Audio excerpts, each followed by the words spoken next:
Alright, let's continue our discussion of group actions, which I have conveniently erased, but I have left the definitions that we were discussing of faithful, free, and transitive. And so let's look. So we had one example of an action that's faithful, free sometimes, and transitive. Let's look at another example. So let G be the collection of matrices of the form cosine, sine, minus sine, theta, cosine theta.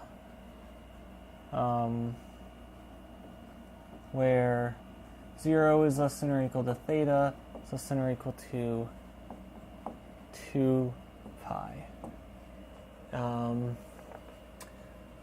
Then G, this group here will act on R2 minus the origin. And the way that this action works is I'll draw a little picture over here. Is that I'll take a point, let's see here. Let's call this X. And we'll call this GX. And then theta. I mean, I could have drawn it smaller if I tried, but yeah, I mean, it's not the biggest picture, but I didn't want to take up a lot of board space. But basically what this matrix does, and you can prove this, is that if you take an angle theta between 0 and 2 pi, the matrix will act on vectors by rotating them counterclockwise by this angle. So that is our group action. So what is it? Is it faithful? Is it free? Is it transitive? So let's see here. This is, so for faithful, we want that if we have two different actions, then they are then they're not going to move everything to the same thing. So let's take two different matrices here. And you know what? I'm going to go ahead. I was going to discuss this in a little more detail, but let's make this strictly less than 2 pi. It doesn't really matter because the matrix that you would get here by plugging in 0 and by plugging in 2 pi would be the same matrix. But it just makes it a little more difficult to talk about, and I know I got confused at first because I was like, oh, it's not faithful because if you use 0 and 2 pi, then those are different elements that give you the same action. But no, it's fine because those give you the same exact matrix, so it's not actually two different elements. However, if we let theta be strictly less than 2 pi, then every different theta will give you a different matrix, and every matrix will give you a theta. So it makes it a little easier to talk about. But anyways, so what we are doing is we are proving that this is faithful. So if we have two different matrices here, then they arise from two different thetas, and so it's rotation by different angles. And obviously if you rotate a point by two different angles, then you're going to get to two different points, and so this is going to be faithful. How about freedom? So suppose we have a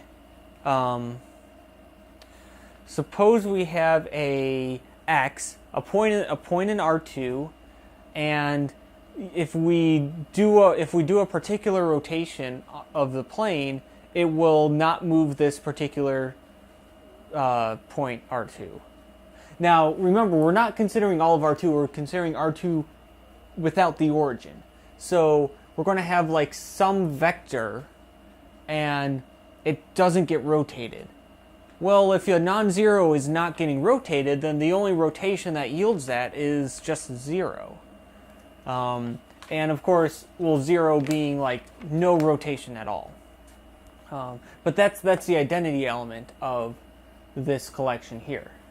And so, therefore, it's free.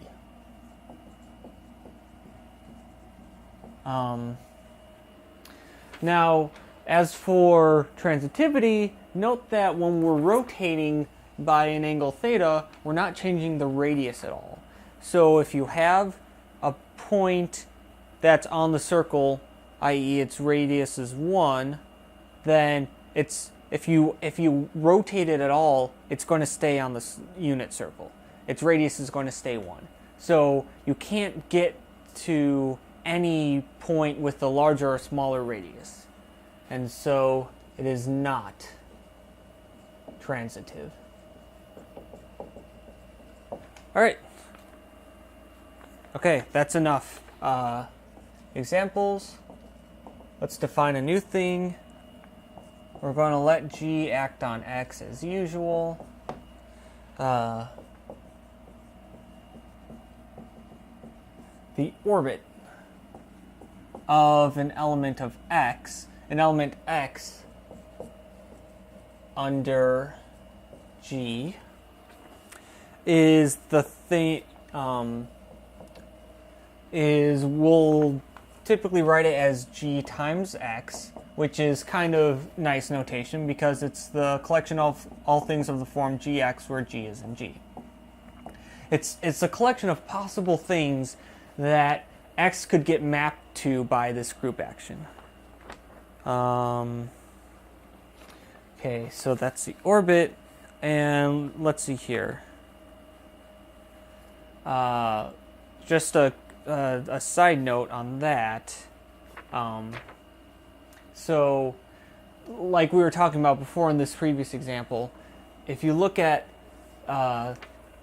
what I was really saying is that if you have a point on the circle of radius r, then under this group action that we considered before, its orbit is going to be the circle of radius r, because you can get to any other point on the circle by rotating by the difference of the two angles, but yeah, you can get to anywhere on that circle of radius r, but you can't get outside of that, and therefore its orbit is circle of radius r.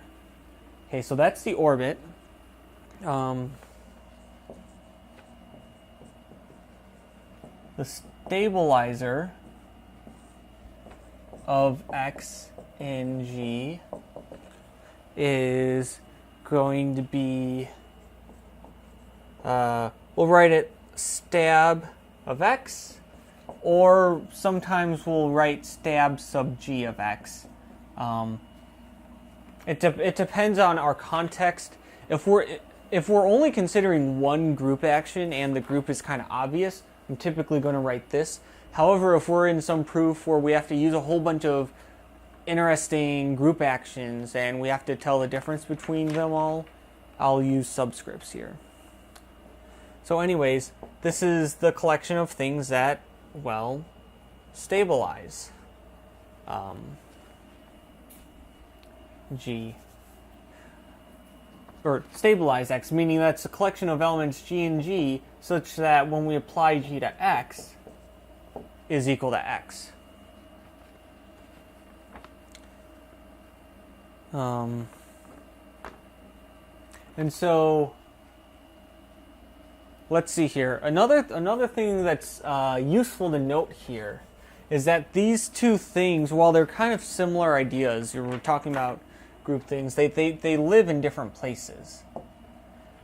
The orbit lives in X because it's the possible element of X that you can map to. The stabilizer is a subset of G because it's a collection of group actions that do a particular thing. So let's see here. And now we have a lemma.